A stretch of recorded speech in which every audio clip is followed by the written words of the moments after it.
Masayang bati, mga Ophirians, hangad ng OHC na nasa mabuti kayong kalagayan habang pinapanood itong video.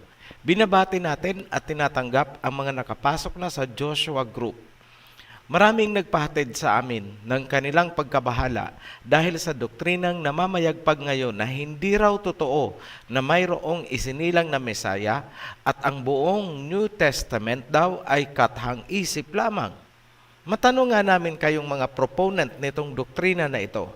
Noong hindi pa kilala ang totoong pangalan ng tunay na Mesaya at ang namamayagpag ay ang Greek Messiah, bakit hindi kayo nag-iingay noon?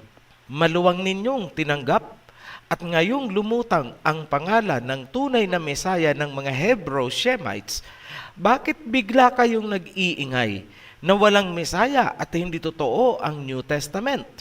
Kawawa naman ang inyong mga malilinlang. Sa videong ito, patutunayan ng OHC na mayroong Mesaya. Ibibilad namin ang inyong kasinungalingan.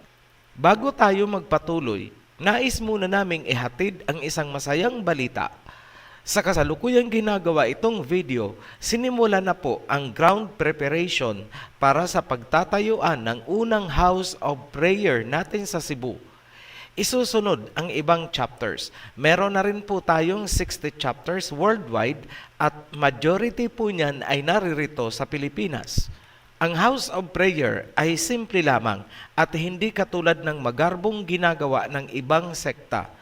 Kung paanong pinagtulong-tulungan ng mga Israelites na itayo noon ang unang tabernacle sa wilderness, ganun din ang nangyayari ngayon.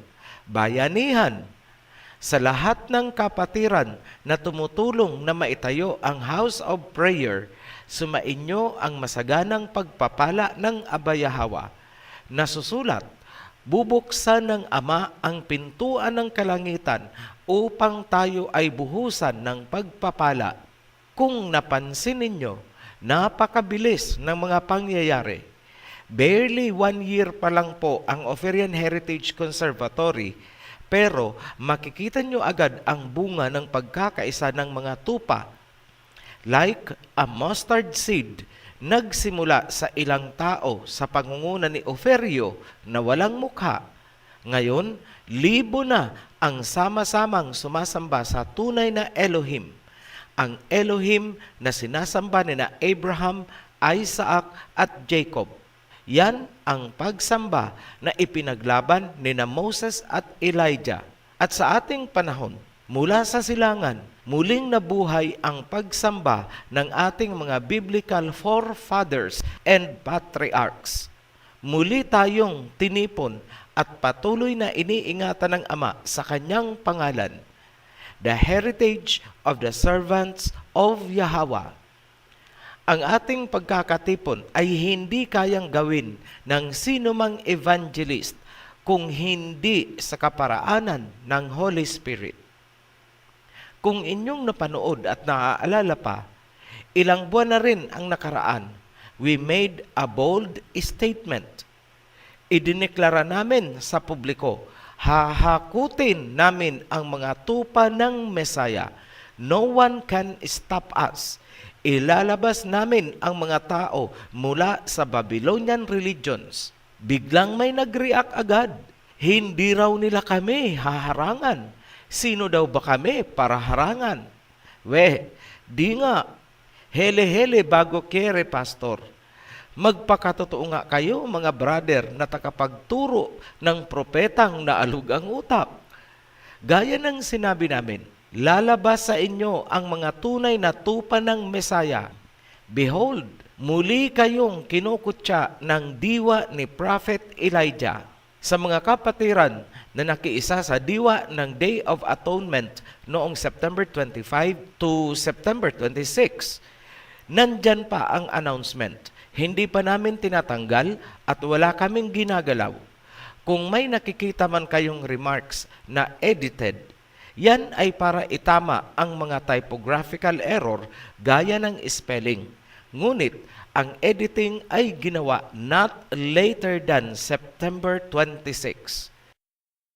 Tingnan nyo ulit yung listahan ng ating mga hiningi sa Ama At tingnan ninyo kung paanong tinupad ng Ama ang ating mga kahilingan.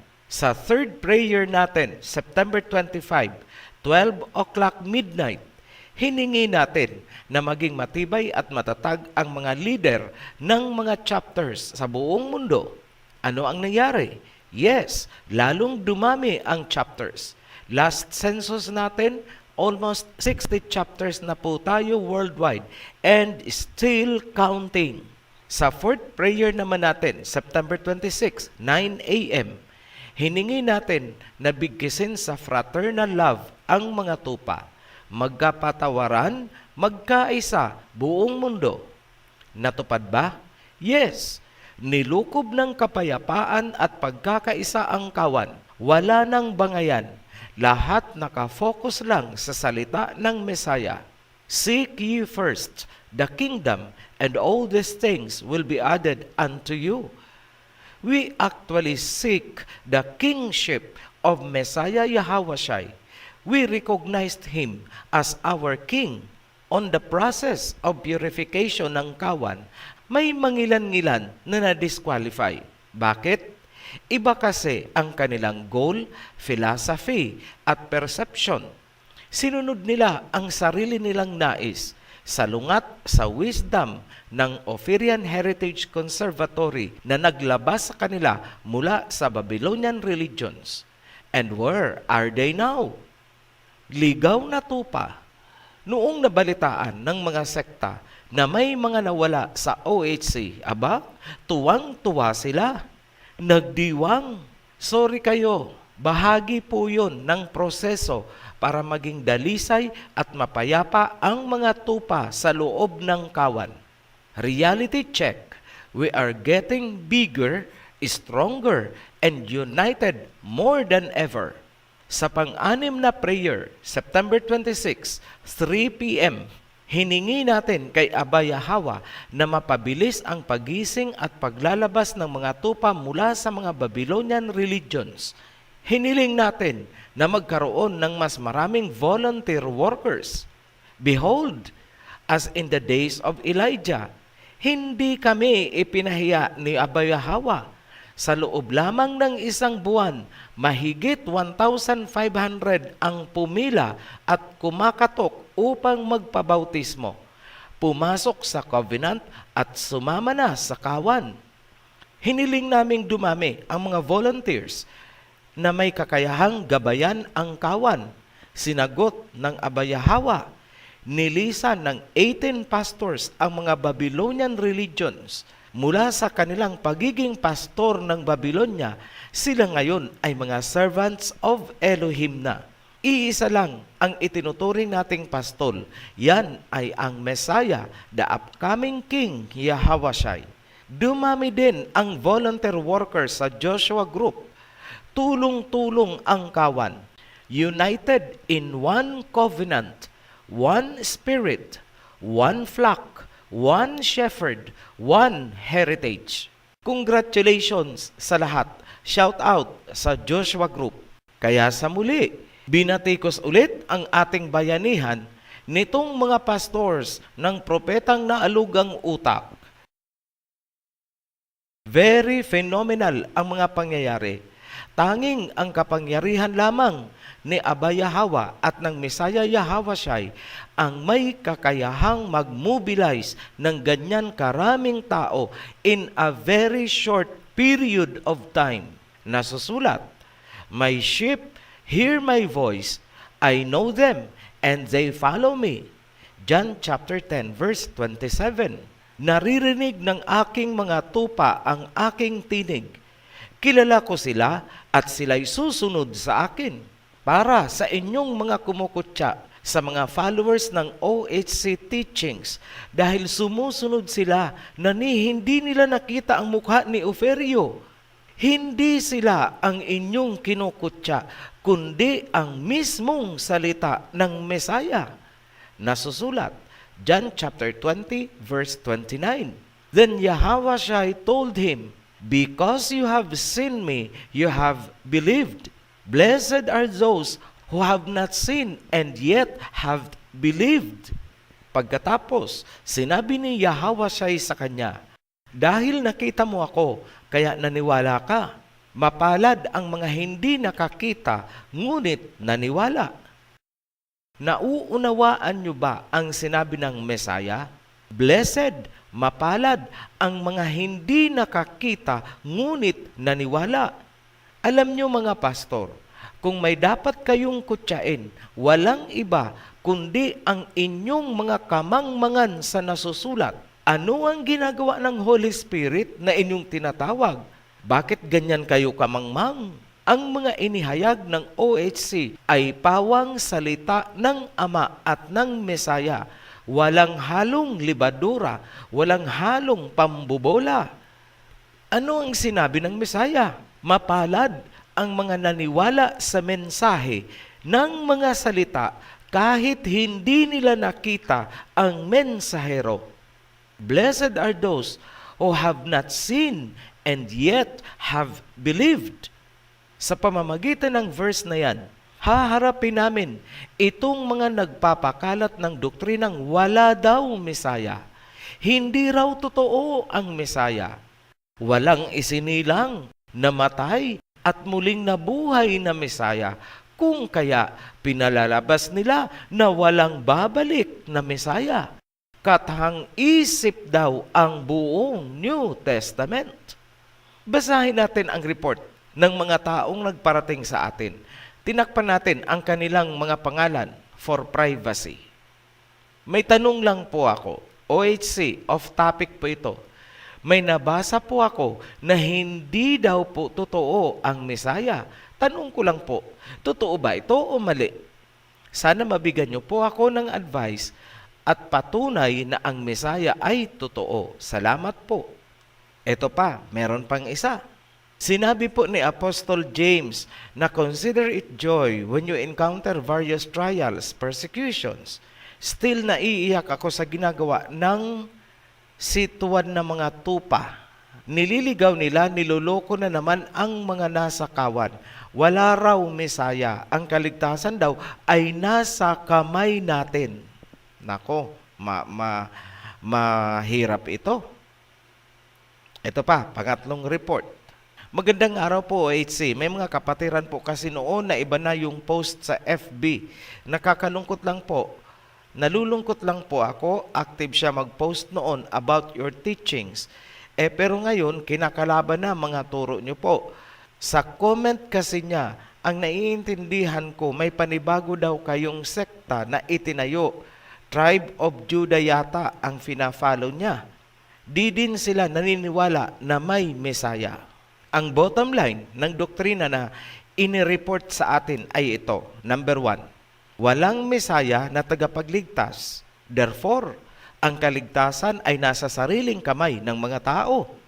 My goodness. Mariing kinukundina ng OHC ang doktrinang yan dahil hindi lang ang kasulatan ng mga propeta ang kanilang niyurakan, kundi nilapastangan nila ang kingship ng Mesaya Yahawashai. Sa mga nagpasimuno ng doktrinang ito, maghunos dili kayo. Marami kayong hahatakin sa impyerno. Para sa inyong kaalaman, ang mga kasulatan na tinawag ninyong New Testament ay karugtong lamang ng Old Testament. It is one with the Old Testament. While it is true na maraming nakorap na translation ng New Testament, hindi yun dahilan upang ibasura ang buong kasulatan. Itatapon mo ba ang isang sakong palay dahil lamang sa ito'y nahaluan ng 5 kilong ipa? Ngayon, patutunayan namin sa inyo na totoong may Mesaya. Gagamit kami ng isang simpleng kwento bilang analogy para madali ninyong maunawaan ang aming ilalahad. Ilalapat natin along the way ang biblical context. Ihalintulad natin ang mundong ito sa isang asyenda. Tawagin nating Asyenda Elohim na pag-aari ng Aba Yahawa. Ang iba't ibang lahi ng tao ay mga tauhan sa loob ng asyenda. Ang original at unang katiwala na inilagay sa asyenda ay sina Adam and Eve. Direkta nilang nakakausap noon ang Elohim, yung may-ari ng asyenda. Sila sana at ang kanilang magiging henerasyon ang katiwala ng buong asyenda. Ngunit dahil nakinig sina Adam and Eve sa dyablo, ang henerasyon na nagmumula sa kanila ay nahaluan ng ibang lahi. Yan ang serpent seeds. Sa paglipas ng panahon, ang mga sumunod na henerasyon ay hindi na kumikilala sa Ama na nagmamay-ari ng asyenda. Sila ay namuhay na ayon sa sistema na iminulat sa kanila ng dyablo. Nagtayo na rin sila ng mga unyon-unyon, nagsagawa ng mga pag-aaklas, at kinakalaban ang mga patakaran ng Elohim na nagmamay-ari ng asyenda. Pinaghati-hatian na nila sa kanilang sarili ang asyenda at itinuring nilang hari ang kanilang mga sarili. Hindi nagustuhan ng may-ari ang kanilang ginagawa. Psalms chapter 2, verse 1 and 2. Why do the nations conspire and the peoples plot in vain? The kings of the earth rise up, and the rulers band together against Yahweh and against His anointed. Basahin natin sa Tagalog. Mga Awit, Kapitulo 2, versikulo 1, 2, 3. Bakit nagsasabuatan ang mga bansa at sa walang kabuluhan ang mga bayan ay nagpaplano? Inihanda ng mga hari sa lupa ang kanilang sarili at ang mga pinuno ay nagsisangguni laban sa Elohim at sa kanyang binuhusan ng langis na nagsasabing, ang kanilang panggapos ay ating lagutin at itapon ang kanilang mga panali mula sa atin. Sa kabila ng mga pangyayari, ang may-ari ng asyenda ay pumili ng isang lahi ng mga katiwala, the chosen people. Yan ang lahi ni Jacob. Isaiah chapter 41 verse 8 hanggang 9. But you, Israel, my servant, Jacob, whom I have chosen, you descendants of Abraham, my friend, I took you from the ends of the earth. From its farthest corners I called you. I said, you are my servant. I have chosen you and have not rejected you. Ngunit ang lahi ni Jacob, bagamat pinili, ay may pagkasuwail. Kung kaya't pinarusahan sila ng Elohim na nagmamay-ari ng asyenda, ngunit hindi talaga tuluyang itinakwil. Kumbaga, tinuruan lang ng leksyon.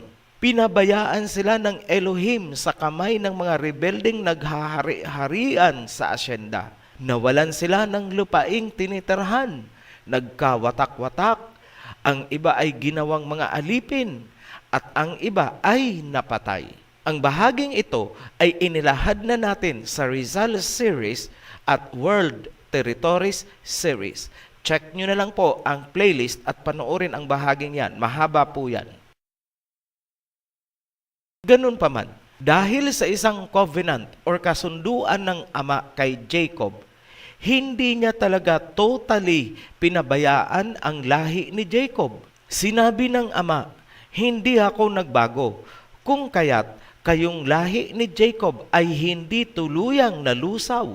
Malakay chapter 3 verse 6, I am Yahweh, I change not. Therefore, you sons of Jacob are not consumed. Kahit nagkawatak-watak sila, nangako ang may-ari ng asyenda na muli silang titipunin mula sa iba't ibang bahagi ng asyenda o buong mundo.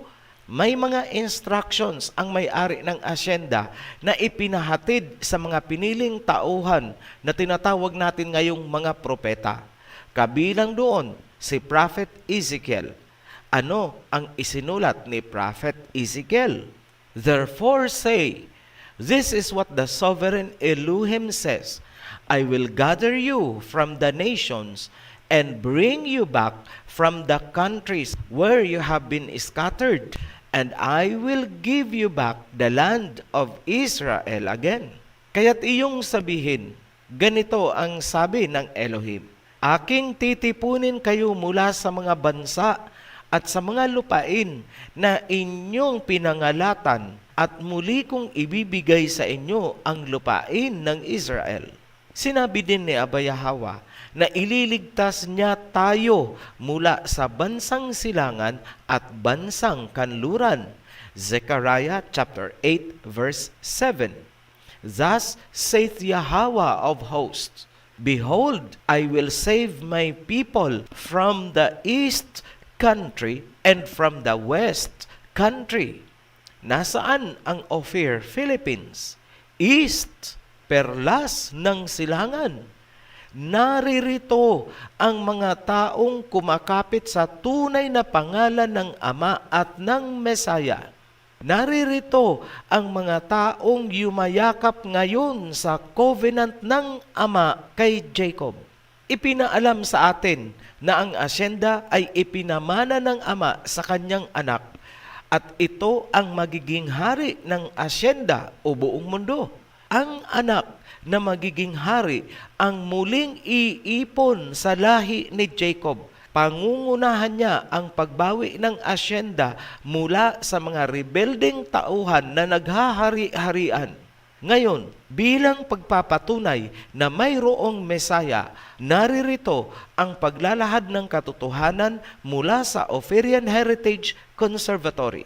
Punto por punto, mula mismo sa Old Testament, kumbaga hindi kayo naniniwala sa New Testament. Point number 1. Ang kaguluhan sa mundo or asyenda ang rason kaya nagtalaga ang Ama ng isang maghahari. Point number 2.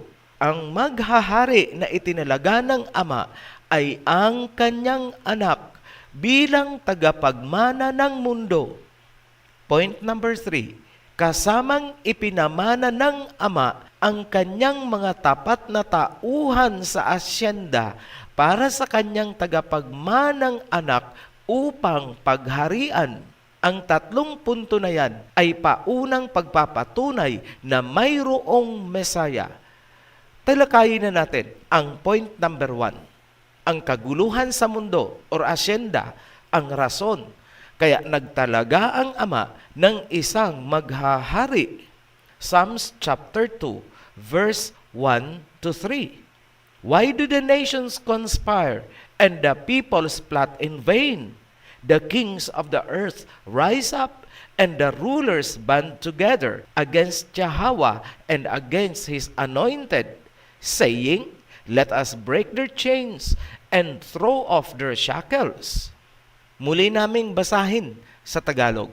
Bakit nagsasabuatan ang mga bansa at sa walang kabuluhan ang mga bayan ay nagpaplano? Inihanda ng mga hari sa lupa ang kanilang sarili at ang mga pinuno ay nagsisangguni laban sa Elohim at sa kanyang binuhusan ng langis na nagsasabing ang kanilang panggapos ay ating lagutin at itapon ang kanilang mga panali mula sa atin. Ano ang nakikita niyong dahilan ng Ama? Bakit nagtalaga siya ng isang Mesaya na maghahari?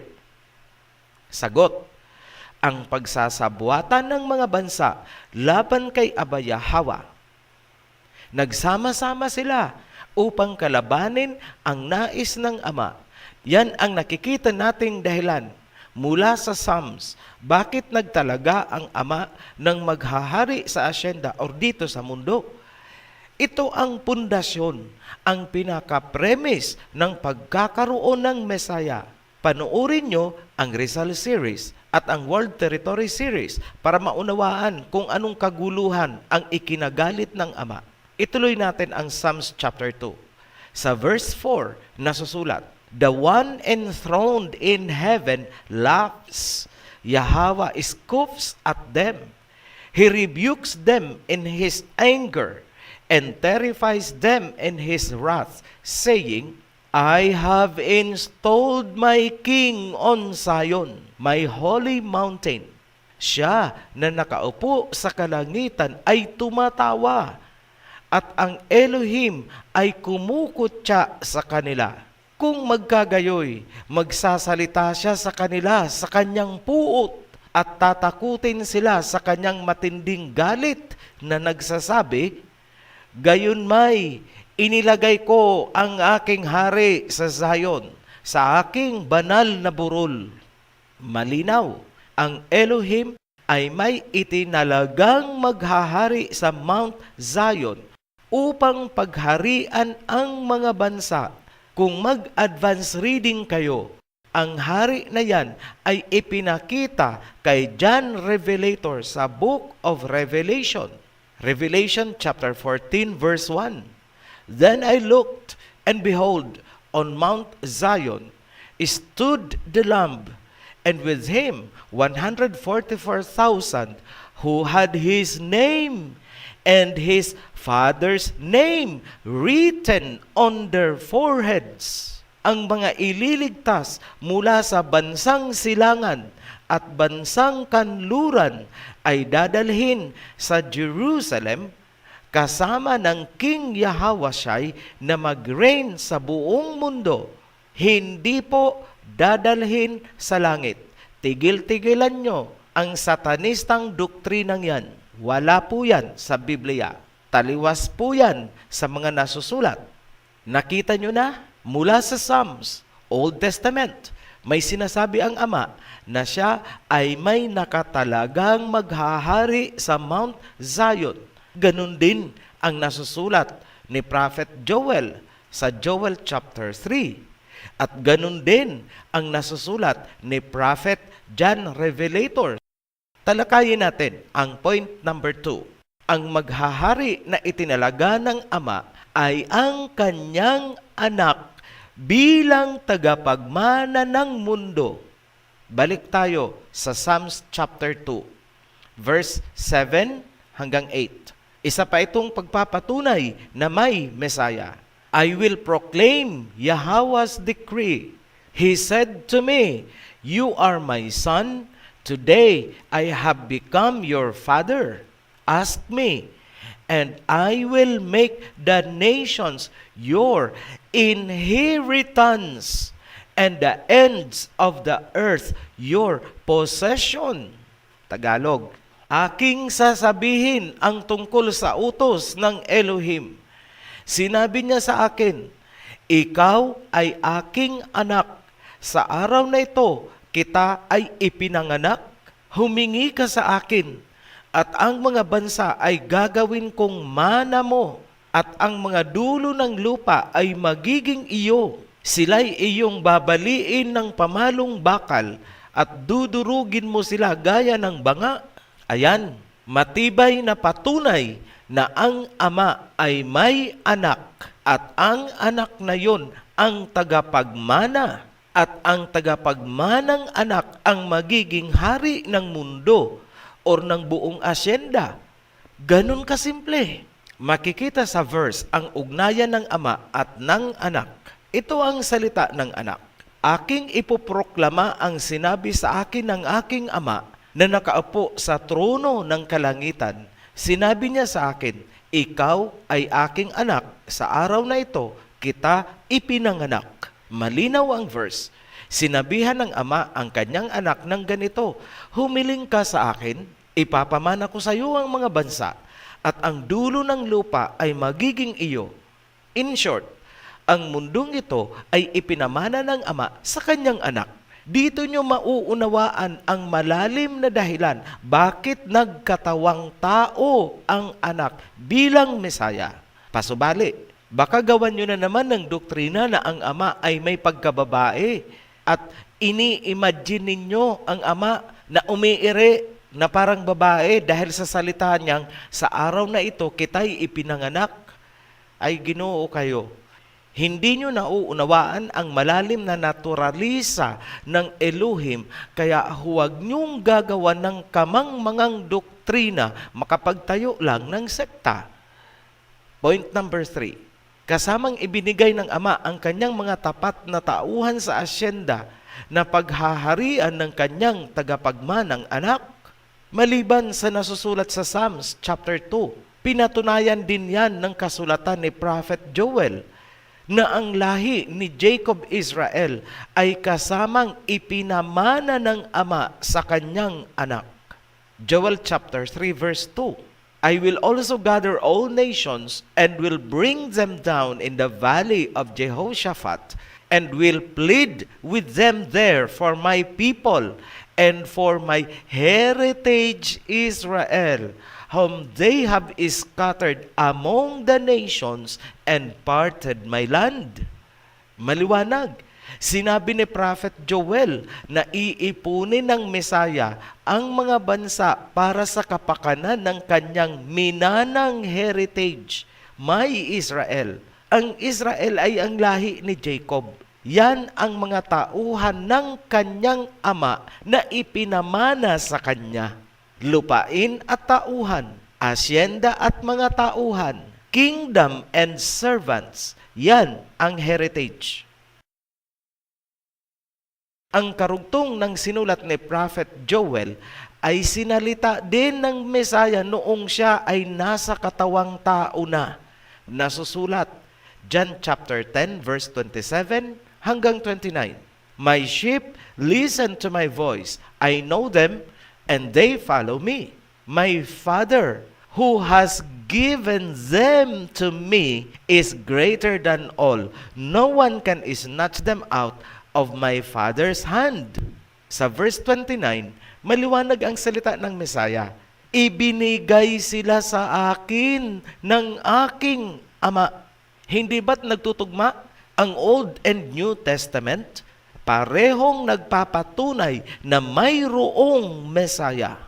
Ngayon, patutunayan natin na ang anak ay pumunta sa kanyang asyenda, bumaba dito sa mundo, nagkatawang pisikal na tao upang humalubilo sa kanyang mga tauhan sa asyenda.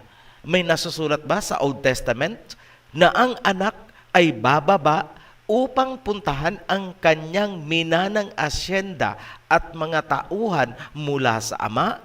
Yes, meron. At bago siya bumaba dito, nag-warning or nagbigay ng babala ang ama sa mga bansa at mga hari. Sinabihan ng ama ang mga bansa na tanggapin nyo ang anak para hindi ito magalit. Dahil kapag ang anak ay nagalit, lulusawin niya ang mga bansa na hindi tatanggap sa kanya. Psalms chapter 2 pa rin tayo, verse 10 onwards. Therefore, you kings, be wise, be warned.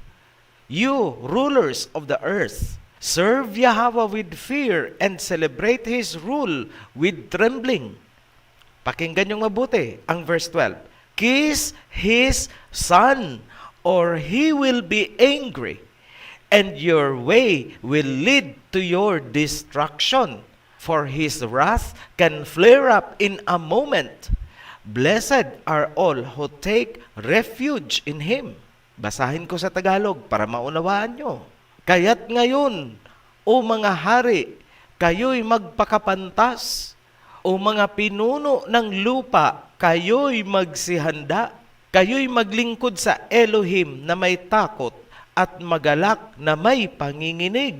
Ang anak ay inyong hagkan. Baka magalit siya at kayo'y mapahamak sa daan, sapagkat ang kanyang puot ay madaling mag-alab. Mapapalad ang lahat na nanganganlong sa kanya. Yan ang warning ng ama sa mga bansa. Tanggapin nyo ang anak. Tanggapin nyo ang aking anak. Hagkan nyo. Dahil malulusaw kayo kapag nagalit yan. Hindi ba't napakalinaw na sa Psalms pa lang, sinabi na ng ama na pupunta dyan ang kanyang anak sa asyenda or dito sa mundo upang pagharian ang kanyang minana. Bakit nyo sinasabi na walang Mesaya? Mamaya, sasabunin namin kayo ng todo. Dahil sobrang pagyurak sa authority ni King Yahweh, ang doktrinang inilalason nyo sa mga tauhan ng asyenda. Maliban sa isinulat sa Psalms, inilarawan din ni Prophet Isaiah kung ano ang kahihinatnan ng anak kapag ito ay nagkatawang tao at pumunta sa asyenda. Lahat ng sinabi ni Prophet Isaiah ay nangyari at nagkatotoo. Ito ang pinakamatibay na pagpapatunay na may Mesaya. Isaiah chapter 52 verse 14 to 15.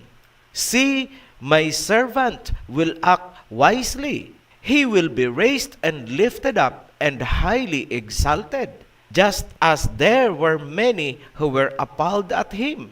His appearance was so disfigured beyond that of any human being, and his form marred beyond human likeness. Sa verse 13, ang Mesaya ay tinawag na servant. Bakit servant? Sapagkat sinusunod niya lamang ang nais ng Ama noong itinalaga siya na pagharian ang mundo dahil sa kaguluhang nangyayari dito. Sabi ng Ama sa Psalms, maglalagay siya ng hari sa Mount Zion bilang pagsunod sa utos ng Ama. Kaya inilarawan ang Mesaya bilang servant ng Ama. Ganyan lang po kasimple intindihin yan. Huwag ding kalimutan ang babala ng Ama sa mga bansa. Kiss the Son. Hagkan niyo ang aking anak. Kung hindi, mawawasa kayo.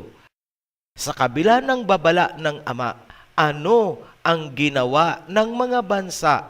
Ano ang sinapit ng kanyang anak na inutusan niyang pumunta sa asyenda? Ano ang ginawa sa kanya ng mga rebeldeng naghahari-harian sa asyenda na kanyang minana mula sa kanyang ama?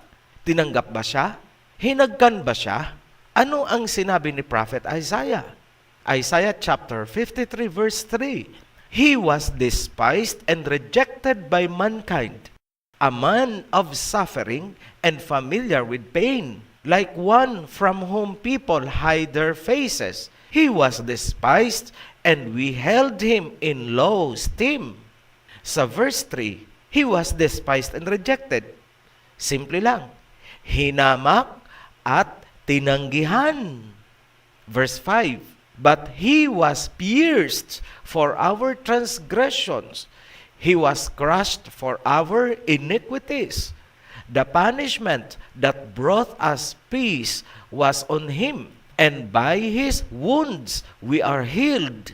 Ganito ang sinasabi sa verse 5. Siya ay tinusok o sinaksak dahil sa ating mga pagkakasala. Tayo ay pinagaling ng kanyang mga sugat. Hindi ba't ang Mesaya ang inilalarawan ni Prophet Isaiah? Verse 6, we all, like sheep, have gone astray. Each of us has turned to our own way, and Yahweh has laid on him the iniquity of us all. Ganito ang sinasabi sa verse 6. Inilagay sa kanya ni Aba Yahweh ang kasamaan nating lahat. Hindi ba't yan ang isang napakalinaw na patunay na mayroong Mesaya na pumunta? Ito pa, verse 7.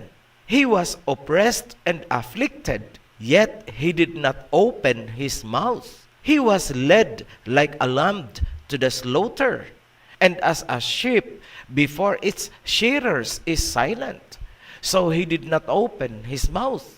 Ganito lang kasimple ang sinasabi ng verse 7. He was led like a lamb to the slaughter. Siya ay parang isang tupa na inihatid sa katayan. Hindi ba't ang Mesaya ang tinutukoy? Verse 8, by oppression and judgment he was taken away. Yet who of his generation protested? For he was cut off from the land of the living. For the transgression of my people he was punished. Ganito kasimple ang sinasabi ng verse 8. Siya ay tinagpa sa lupain ng mga buhay. Ibig sabihin, pinatay siya. Hindi ba't ang Mesaya ang tinutukoy? Verse 11, after he has suffered, he will see the light of life and be satisfied. By his knowledge, my righteous servant will justify many, and he will bear their iniquities. Pagkatapos ng kanyang paghihirap, makikita niyang muli ang ilaw ng buhay. Ibig sabihin, siya ay muling mabubuhay. resurrection. Di ba? Ang Mesaya ang tinutukoy. Verse 12. Ito, napakahalaga nito. Therefore, I will give him a portion among the great, and he will divide the spoils with the strong, because he poured out his life unto death, and he was numbered with the transgressors. For he bore the sin of many, and made intercession for the transgressors. Ibinuhos niya ang kanyang buhay hanggang sa kamatayan, sapagkat pinasan niya ang kasalanan ng marami at gumawa ng pamamagitan para sa mga nagkasala.